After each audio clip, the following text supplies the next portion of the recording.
Вы знаете, действительно, для нас, женщин, которые работают в бизнесе, очень важно всегда выходить из своей такого окружения, да, в котором мы постоянно находимся, да, и получать новый опыт, новые навыки и обмениваться с другими. И вот данный проект, который реализован при финансовой поддержке американского посольства и при поддержке в виде предложение именно женщин-бизнесменов Национальной ассоциации деловых женщин Таджикистана действительно для женщин, вот лично для меня, дает толчок к созданию чему-то новому. Уже вот у меня после этой поездки очень много в голове есть идей и проектов, которые я бы хотела тут реализовать и выйти из своей зоны комфорта, то есть не только телевидение, создавать контент, не знаю, зарабатывать на этом, но нет, что-то хочется еще другое, потому что я увидела, как реально это работает там, и как женщины этим управляют, и они достаточно уверенные в себе, достаточно смелые. И я бы хотела поблагодарить за такую возможность получить вот этот глоток новых эмоций, новых идей, новой энергии и действительно понимать, что я могу.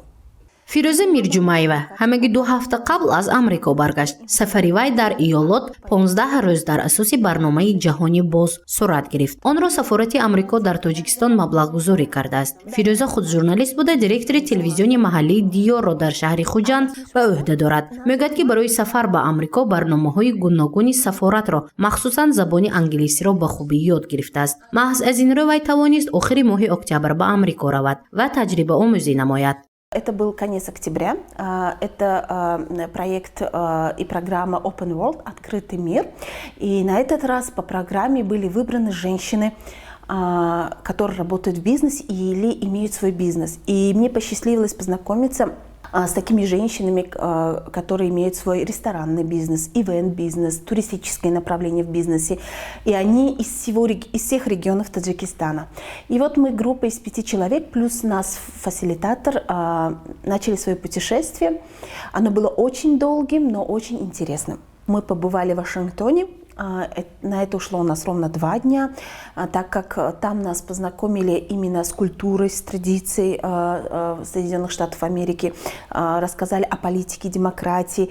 И остальное время мы провели в Нью-Мексико, в Альбукерке. Это ряд встреч в различных бизнес-инкубаторов и с различными женщинами, которые работают в бизнесе в этом штате.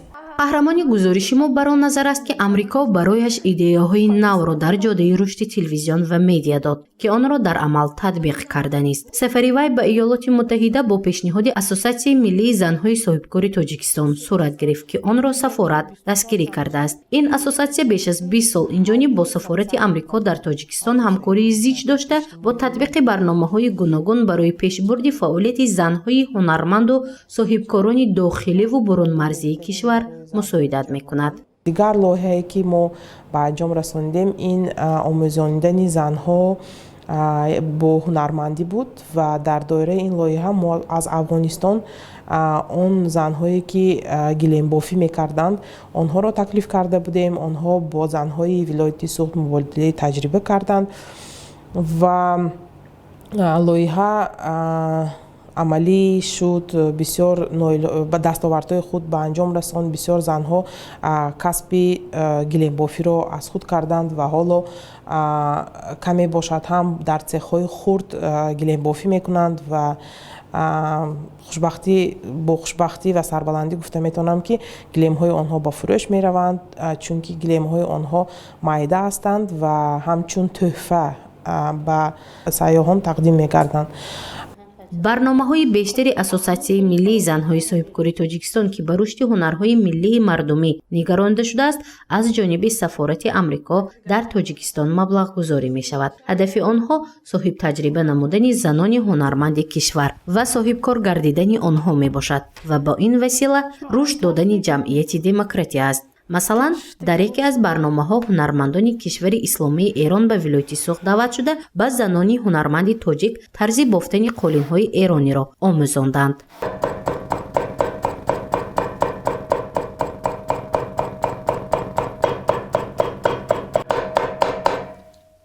ин ҳунарманд раҳбар Негматова аст. вай аз модараш тарзи бофтани қолинҳои миллии тоҷикиро омӯхтааст ва барои пешрафтани зиндагиаш аз ин ҳунари аҷдодӣ истифода мекард. вале новобаста ба ин, барои тақвият бахшидани ҳунарҳояш бо Ассотсиатсияи миллии занҳои соҳибкори Тоҷикистон ҳамкориро ба роҳ монд. дар барномаҳои он фаъолона иштирок менамуд, то навгониеро аз худ намояд. масалан, раҳбар Негматова аз ҳунармандони кишвари Эрон тарзи дуруст бофтани қолинҳои эрониро омӯхтааст. он дар асоси барномае сурат гирифт, ки Сафорати Амрико дастгирӣ намудааст. бо мо баъзан курсҳо мешад аз ҳамон тарафи ассотсиатсия иштирок мекунем, бо ягала чиза меомӯзем. масалан,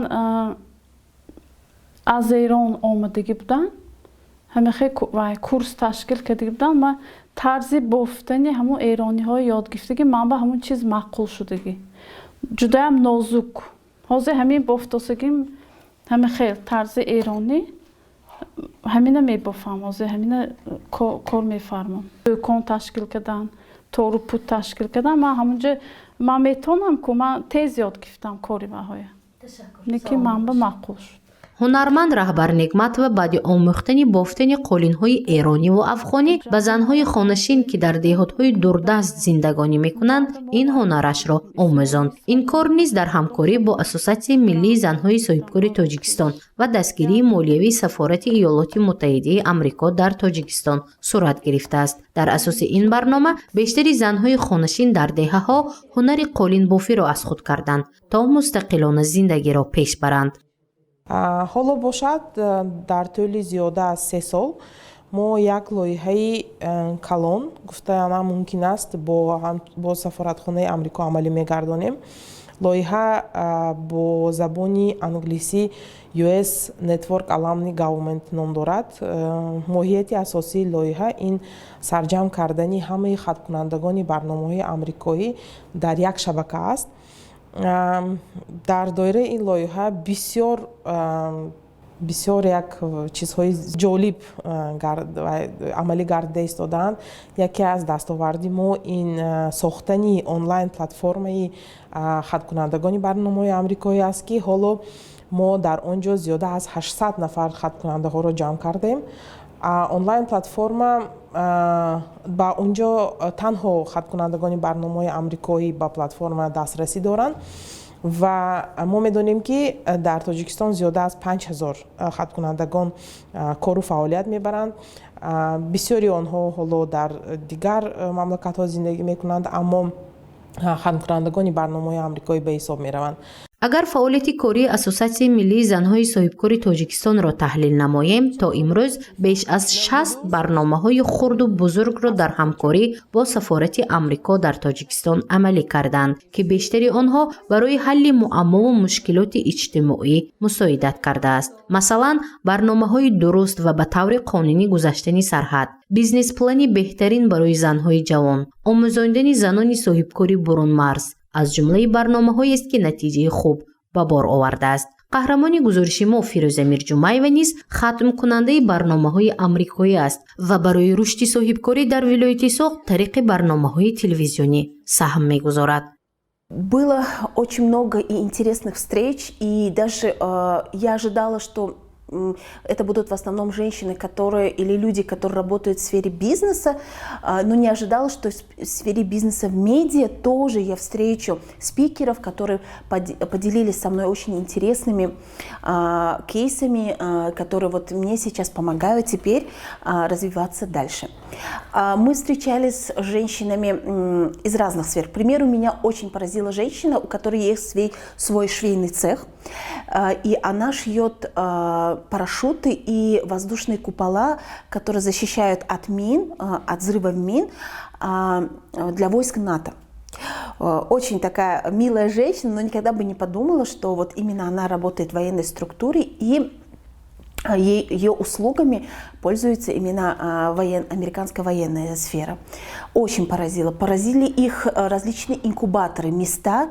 Это большие площадки, в которых вот так расположены столы, стулья, кресла, диваны и так далее. У вас нет офиса, ничего страшного, но у вас есть свой бизнес. Приходите сюда, проводите свои встречи с своими деловыми партнерами, заключайте контракты, проводите какие-то собрания. Вот это место. Ты платишь какую-то небольшую сумму, мизерную сумму, и пользуешься вот этим их местом. Было тоже очень интересно. Было очень интересно познакомиться с такими же лабораториями, которые находятся при институтах. Ну вот, к примеру, вы знаете, у нас технопарки есть, да, при институтах, но там совсем другое. фестиваль Говайро, дар маркази Амрикои, дар шахри Хуҷанд қарор дорад. давоми 30 соли ҳамкориҳои дипломатии тоҷикистон бо иёлоти муттаҳидаи амрико ин кишвар барои пеш рафтани ҷамъияти демократии тоҷикистон саҳми босазо гузоштааст ки онро дар мисоли барномаҳои амалигардидаи як ташкилот яъне ассосатсияи занҳои соҳибкори тоҷикистон дида метавонем. ин дар ҳолест ки ин гуна коргоҳу ташкилотҳо дар кишвар шумораашон зиёд аст. маркази амрикоӣ дар шаҳри хуҷанд яке аз марказҳои барпо намудани муносибатҳои дипломатии амрико ва тоҷикистон дар вилояти суғд аст. давоми 30 соли охир маҳз аз ҳамин ҷо тамоми муносибатҳои байналмилалӣ, дипломатӣ, иқтисодӣ ва фарҳангӣ сарчашма мегирад ва табақаҳои гуногуни кишвар тариқи амалигардонии барномаҳо дастгирӣ меёбанд ва ин василаест ки барои рушди тоҷикистон мусоидат мекунад ва қишрҳои гуногуни ҷомеа пеш мераванд.